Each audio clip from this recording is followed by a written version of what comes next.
Չունեմ որևէ նեղվածություն եւ առավել եւս նեղացածություն ՔՊ-ի իմ ընկերներից։ Ոչ մի պաշտոն հավերժ չէ, ես եղել եմ ավականու անդամ, падգամավոր, ազգային ժողովի փոխխոսնակ եւ հիմա էլ ազգային ժողովի նախագահ։ Այսպես պատասխանեց ազգային ժողովի դեռևս գործող նախագահ Ալեն Սիմոնյանը լրագրողի այն հարցին, թե արդյոք նեղացած չէ իր թիմից կրկին ազգային ժողովի նախագահի թեկնածու չընտրվելու համար։ Սիմոնյանն ընդգծեց, որ հանդիսանում է ՔՊ հիմնադիրներից եւ մինչեւ վերջ լինելու է թիմի կուսակից ընկերների կողքին։ Իսկ աշխատանքային նոր առաջարկի դեպքում կարող է քննարկել, վերլուծել, հասկանալ իրավիճակը։ Վերջինս միաժամանակ հերքեց հանրապետության նախագահի կամ փոխվարչապետի պաշտոններում իրեն նշանակելու հնարավորությունը, նշելով, որ շրջանառվող այդ լուրերը իրականությանը չեն համապատասխանում։ Սիմոնյանը պնդեց, որ շարունակելու է պաշտպանել վարչապետի քաղաքական կուրսը։ Իմ քաղաքական գործունեությունը դա Նիկոլ Փաշինյանի քաղաքական գործունեության հետ համատեղ գործունեությունը։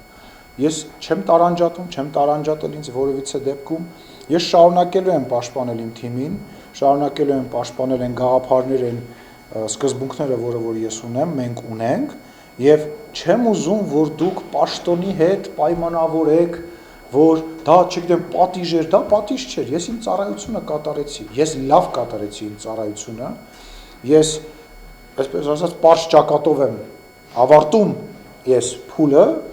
եւ կապրենք, կտեսնենք, թե հետագայում ինչ կլինի։ Ալեն Սիմոնյանն անդրադարձավ նաև ընդդիմադիրների հնչեցրած այն թեզերին, ըստ որոնց իշխանությունները խորհրդարանական ընտրություններում տապալվել են եւ նախորդ ընտրությունների համեմատ ավելի քիչ տոկոս են ստացել։ Ազգային ժողովի նախագահը հիշեցրեց, որ տոկոսային հարաբերակցությամբ գուցե, սակայն ստացած քվեների թիվն ավելին է, քան նախորդ ընտրությանը։ Ես չեմ համարում, որ 728,000 Հայաստանի Հանրապետության քաղաքացին դա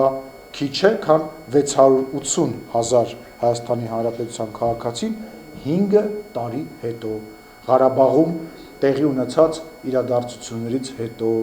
մեր դեմ օգտագործված հսկայական ֆինանսական ռեսուրսներից հետո։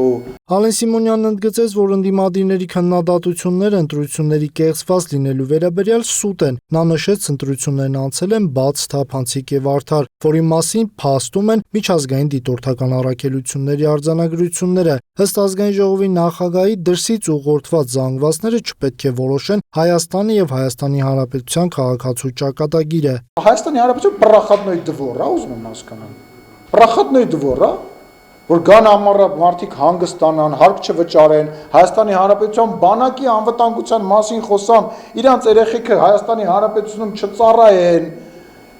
բանա, անչաստեղ հաց չեթան խանութում առնեն, տնան հացի գինը բարձացել է, թոշակ չստանան, թոշակառու չնեն, բայց շաբաթը մեկ տենց գան ասեն, դե լավ, այսօր բան եմ, այսօր տրամադրությունս կամ ինձ ձեռ է տալիս, ես ապրում եմ բանում Անտարկտիդայում, ինձ ձեռ է տալիս, թե պինգվինները պետք է ղեկավարեն եւ պինգվիններին ուղարկեն, որ Հայաստանի Հանրապետությունը պրախատնոյ դվոր չի։